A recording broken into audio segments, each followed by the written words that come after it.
Hi, Gary Bonnell here. Thanks for watching. I wanted to do a follow-up on the latest video I did on right versus wrong. And the reason I'm doing this is that I'm getting a lot of private messages on my Facebook page concerning the Christian religion and right versus wrong, and how if we didn't have Christianity, we wouldn't have a moral compass, etc. Well, okay, I was raised as a Christian, and I'm even ordained as a Christian minister, or a minister of multiple disciplines. And as such, I've taken a really deep look at organized religion in all cultures, not just the Western cultures, but Eastern cultures as well. And this is what I believe. When we are little children, but particularly between 3 and 7 years of age, we are trained in right versus wrong. And we're trained in such a way that when we're right, we're rewarded, and when we're wrong, we're punished. And in the Christian belief, when you're right, you're rewarded with heaven. When you're wrong, you're punished with eternal hell.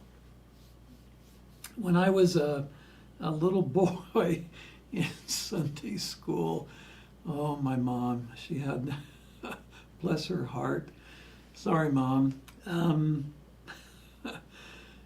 the youth minister was talking one day about heaven and hell, and I was around 9 years old, and I had already gone out of body at will after having been forced out of body through a brutal abuse of my stepfather.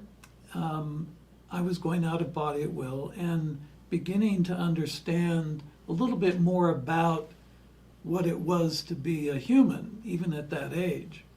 And so the youth minister was talking about eternal damnation and how the devil would punish us with fire, and I raised my hand and I said, "Excuse me, why would the devil punish us?" So if we're doing things that are wrong against God, and the devil is against God, then if we're doing things supporting the devil, then why would the devil punish us? Wouldn't we be rewarded for doing the devil's work, just like we would be rewarded if we did Jesus's work? Well, I was asked to leave that particular class. I sat out in the hall on a chair. The youth minister put me outside on a chair. And then in the middle of that week, my mother got a visit from the minister and the youth minister, and the youth minister asked what could be done about me. And I was in the other room listening to this because my mother said, "You need to stick around to hear this," and I said, okay. We are set up to please external conditions and circumstances, whether it be material, be relationship. We are set up to please. We're trained to please. After we gain adulthood, and if we're of religious base, like Christianity, then we're no longer effectively trying to please our parents, and we're trying now to please God or the Son of God. So the pleasing doesn't stop. And this is the problem with most religions, whether they be God or goddess-based, whether they be anything about something greater than you. Your body and spirit are manifestations from Gaia's mind. Now, to understand that, you need to understand that everything you experience on earth is a projection of a celestial deity's consciousness. Gaia created everything you experience in sensory form. Our eternal soul is a particle from the consciousness, the mind of Creator. That gives Creator a look into Gaia's manifest reality. That's why your soul is a non-judgmental aspect of yourself. It is, in fact, the observer.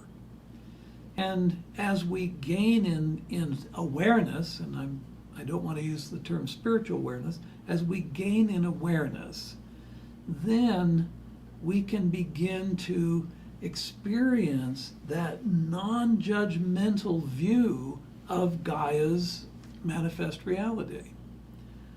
We do not have to please anyone. Being right or being wrong, those are constructs, those are boundaries that have been put in place for humans as a guideline to go through manifest reality. I notice where it doesn't work so well when you have one group trying to destroy the other group or dominate the other group, or one race feeling it's better than. And this goes on even with the guidance of religion.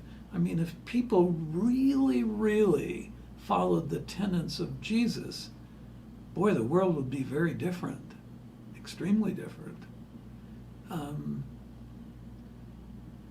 The earth religions seem to have the greatest sense of what is and what is not.